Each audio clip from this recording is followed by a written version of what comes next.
Hello दोस्तों, नमस्कार।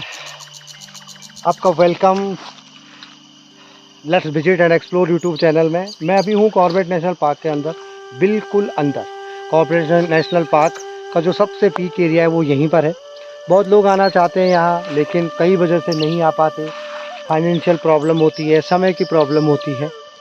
तो आप जब भी आते हैं तो ढिकाला के पास, ढिकाला वाली रेंज, जब धनगढ़ी के गेट पे आप पहुँचते तो आप एक छोटा सा म्यूजियम बना है। छोटा तो नहीं कहूँगा, काफ़ी कमरों में है। उसमें पूरा का पूरा माहौल बनाया गया है।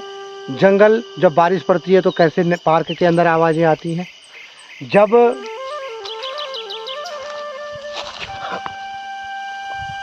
और जब रात को कोई भी साउंड आता है किसी भी जानवर का, तो वो साउंड कैसे, किस जानवर का कैसा साउंड और कैसे आता है और वो दिखाई कैसे देता है। बिजली चमकती है या चांदनी की रोशनी में वो कैसे दिखाई देता है। साथ में कुछ जो बाघ मरे हैं या कुछ जो जंगली जानवर मरे हैं, उनकी खाल के अंदर कुछ ऐसा जो न खराब होने वाला मटेरियल भर के उनको ऐसा बनाया गया जैसे लगता है कि वो साक्षात आपके सामने खड़े। उनके बारे में बताया गया है कि ये कहाँ मरे हैं और किस वजह से मरे हैं और इनकी क्या एज थी। तो आप आइडिया लगा सकते हैं कि बाघ का साइज कितना हो सकता है, एक हिरन का साइज़ कितना हो सकता है। बाघ अपने जो टीवी में देखा है, लेकिन एक्चुअली जब आप यहाँ पर जो बड़े बड़े बाघों की हाइट होती है वो कितनी होती है, हाथी की कितनी हाइट होती है। जंगल कॉर्बेट नेशनल पार्क को मतलब कुछ कमरों में पूरे कॉर्बेट नेशनल पार्क को बता दिया गया। तो मैं वही आज आपके साथ इस वीडियो में शेयर करूँगा। मैं उम्मीद करता हूँ आपको ज़रूर मज़ा आएगा। बहुत अच्छे से उस म्यूज़ियम को बनाया गया है। मैं बिल्कुल भी इस वीडियो को क्रॉप नहीं करूँगा, कोई एडिट नहीं करूँगा। बस जैसा वीडियो वैसा चलता रहेगा, आप उसका एंजॉय करें। जैसे मुझे दिखाई दिया मैंने वैसे आपके सामने रख दिया है। एडिट कुछ नहीं है, बस कुछ साउंड कहीं कैसे मैंने साउंड हटाया जहाँ लोगों के ज़्यादा, क्योंकि पर्यटक बहुत होते हैं तो उनका बहुत साउंड होता है, तो वो मैंने हटाया। बाकी साउंड सेम रहेगा। तो चलो चलते हैं वीडियो में, देखते हैं अंदर। तो ये शुरुआत होती है बाहर, एक डमी टाइगर बना हुआ है। और ये देखो, अंदर जाते ही सबसे पहले हमको दिखता है ये तेंदुआ। मैंने बोला था ना कि खाल के अंदर कुछ ऐसा मटेरियल भर के रखते हैं कि लगता है कि बिल्कुल ओरिजिनल है। जब आप इन रूम्स में घुसेंगे तो सबसे पहला रूम आपको यही दिखता है और सबसे पहले आपको जाके तेंदुआ दिखता है। उसके बारे में वहाँ पे लिखा हुआ है। फिर कॉर्बेट नेशनल पार्क के बारे में बातें लिखी हुई है कि इसका अतीत क्या था। तो आप लोगों को पता है कि 1936 में ये हेली नेशनल पार्क था। उसके बाद इसकी चेंज होता रहा। तो शानदार अतीत, आप यहाँ पे वीडियो को पॉज करके पढ़ सकते हैं। अगर मैंने पढ़ना शुरू किया तो वीडियो बहुत लंबा हो जाएगा। ऐसे पूरे कमरे में बोर्ड लगे हुए हैं। फिर शुरुआती दिन कैसे थे। ये जो घर दिख रहा है ये जेम्स कॉर्बेट का है, जिनका घर कालाडूंगी में था। और पूरी बातें कालाडूंगी के बारे में और उनके घर के बारे में यहाँ पे लिखी गई हैं कि अर्ली डेज कैसे थे। उनके पापा पोस्ट ऑफिस में थे और वो सब बातें। उसके बाद नौजवान कॉर्बेट के बारे में बातें लिखी गई हैं कि वो कैसे उन्होंने पढ़ाई करी, कहाँ कहाँ से उन्होंने ये शिकार करना सीखा और कैसे लोगों को निजात दिलाई बड़े बड़े खूंखार बाघों से। उसके बाद कॉर्बेट गांव के बारे में, कॉर्बेट का जो गांव था उसके बारे में लिखा हुआ है। फिर शुरू होते हैं ये वाले बाघ के जो डमीज हैं, जो खाल के अंदर कुछ मटेरियल भर के बनाए जाते हैं। साथ में स्केलेटन, ये वाला जो स्केलेटन है, ये बाघ काफ़ी दिन बाद मरा हुआ मिला होगा, तो इसका जो खाल थी वो लगभग ख़त्म हो गई होगी, तो इसका स्केलेटन यूज हो गया। देखो 1981 का मरा हुआ, तब से इसका स्केलेटन यहाँ पे लगा हुआ है। और ये बाघ है 1986 का मरा हुआ। और कहाँ से मरा, तो पीपल पड़ाव में मरा। कैसी मौत हुई, तो इसकी जो मौत हुई है वो कुदरती हुई है। ये सारी चीज़ें वहाँ पे लिखी हुई हैं। तो आप जाके वहाँ पे उसके पास खड़े होते हैं ना, तो आपको लगता है कि हाँ यार, कितनी बड़ी हाइट है एक बाघ की। अगर मेरे सामने बाघ आता है तो ये मेरे से तो ऊपर चला जाने वाला है। ठीक है, ये देखो, ये 1982 में ये इस बाघ की डेथ हुई। और कारण क्या था कि आपसी बाघों की लड़ाई में मरा है ये। कुछ डैमेज रहा होगा तो उस डैमेज को ठीक करके उन्होंने खाल को अच्छे से करके बढ़िया से यहाँ पे सजा दिया है। तो आपको एहसास होता है कि हाँ यार, हम कॉर्बेट नेशनल पार्क के अंदर हैं। अभी यहाँ पर एक स्क्रीन है, ये स्क्रीन चलती है, मतलब आप भी कैमरे में आते हो, यहाँ पर जंगली जानवरों का एक वो 3D वो चलता है। वो लास्ट में मैं कोशिश करूँगा उसको दिखाने की। ठीक है, उसके बाद यहाँ पर कौन कौन से मांसाहारी हैं, कौन कौन से शाकाहारी जानवर रहते हैं, उनके बारे में पूरी डिटेल है। आप वीडियो को पॉज कर करके इन चीज़ों को देख सकते हैं।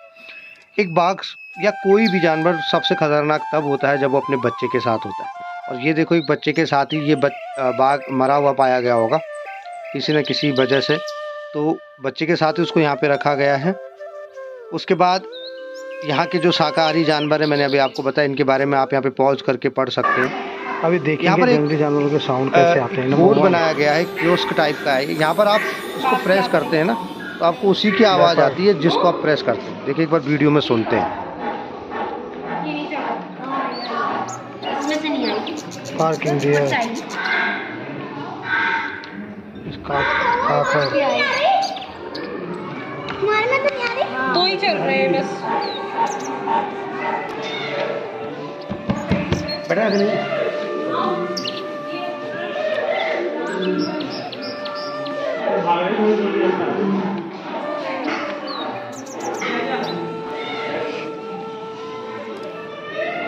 इनमें से कुछ काम कर रहे हैं, कुछ नहीं कर रहे हैं। तो ये आवाज़ उसी जानवर की आती है जैसे हम बटन प्रेस करते हैं ना, तो वो जंगल के अंदर अगर आपको ऐसी आवाज़ आ रही है तो किस जानवर की है।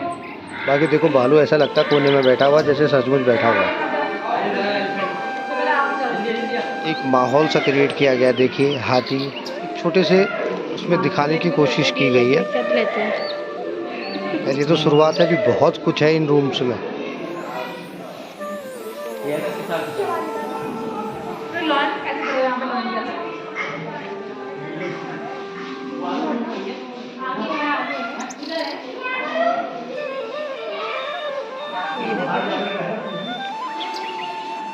ये घड़ियाल रामगंगा नदी में मिलते हैं।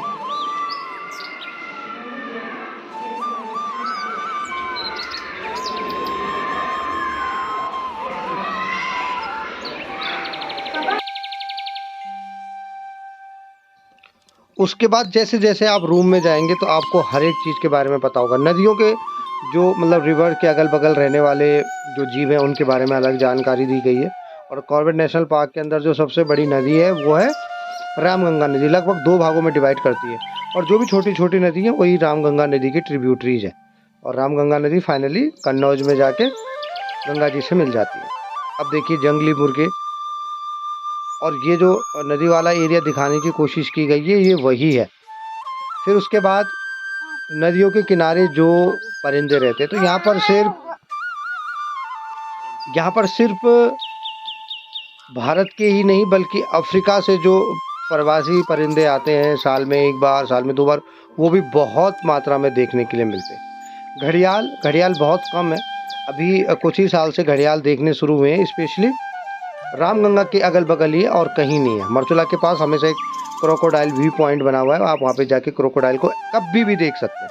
उसके बाद यहाँ पर कौन कौन से पक्षी हैं उसके बारे में पूरी जानकारी, किसका साउंड कैसा है, कौन कैसा दिखाई देता है, उसके बारे में आपको पूरी जानकारी यहाँ पर मिल जाएगी। अगर आप 1.5 से 2 घंटा यहाँ पे गुजारते हैं ना, आपको कॉर्बेट नेशनल पार्क का लगभग पूरा आइडिया पता चल जाएगा।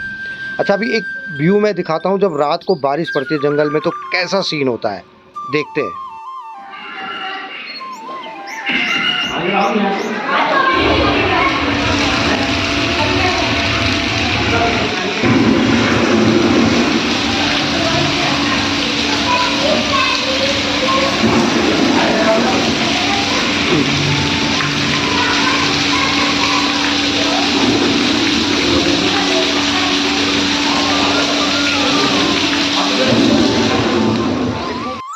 आप महसूस कीजिए कि आप रात को जंगल में हैं और बिजली चमक रही है, पानी बरस रहा है, तो वही होगा सीन जैसे अभी आपने देखा। ठीक है, उसके बाद यहीं पर अभी एक छोटे से हाथी के बच्चे का भी हमने डमी था वो देखा। उसके बाद जो कौन कौन सी फिश हैं यहाँ पे वो यहाँ पे दिखाया गया है। हिरन की अलग अलग प्रजातियाँ रहती है, बारहसिंगा रहता है और उसके अलावा जो चित्तल होता है, बहुत सुंदर चित्तल, छोटे छोटे सिक्के उसके शरीर पे बने होते हैं, वो दिखाई देता है। एक हॉक डियर है, ये भी बहुत पुराना है जो और एक ये बात बहुत पुराना डेथ 1977 का है। ये देखो मैक्सिमम में आप देख रहे होंगे कि आपसी लड़ाई के कारण मौत होती है। जंगल में जानवरों में जो आपसी लड़ाई होती है वो शिकार के लिए होती है। हर जगह तो पेट का खेल ही है, चाहे वो इंसानों में हो या जानवरों में हो। तो जानवरों में बाघ में जब पेट के लिए लड़ाई होती है तो जो जिसमें ज़्यादा ताकत है वही उस शिकार को खाएगा और वही जीतेगा। मिस्टू, जितना मैं देख पाया हूँ, जितना मैंने कवर किया उतना मैंने कोशिश की आपको बताने की। बहुत सुंदर है ये रूम। इसमें एक 3D मूवी भी चलती है, आपको लगता है कि मैं ही जंगल में हूँ पर सांप मेरी ओर ही आ रहा है। और एक अंधेरे रूम में एक ऐसा माहौल बनाया गया है कि किसी जानवर की आवाज़ आएगी और लाइट कोने में कहीं लाइट जलेगी और वो जानवर पेड़ों के अंदर से दिखाई दे या झांकता हुआ नज़र आएगा। खैर ये 3D मूवी है, यहाँ पे ये बहुत आपको दिखाई नहीं देगी, लेकिन अगर आप इस मूवी को आपके पास 3D ग्लासेस है और अभी भी आप मेरी स्क्रीन पे इसको देखने की कोशिश करेंगे तो आपको ऐसा लगेगा कि जो सांप आता हुआ दिख रहा है ना, ये ऐसा लग रहा है कि बस ये मेरे पास ही आ गया। बंदर वहाँ से कुछ चीज़ फेंकते हैं, ऐसा लगता है बस मुझे चोट लगने वाली है। तो यहाँ पर तो बड़ा नॉर्मल लग रहा है। मैं थोड़ा-सा कट डाल रहा हूँ इसका, बस थोड़ा-सा, ताकि आपको एहसास हो सके। और अगर किसी के पास 3D ग्लासेस है तो ज़रूर इस वीडियो को देखने की कोशिश करना 3D ग्लासेस से।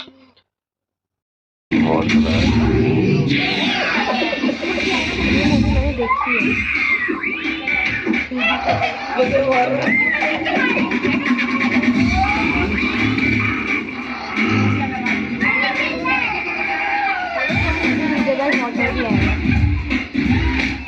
थ्री डी में देखी तूने?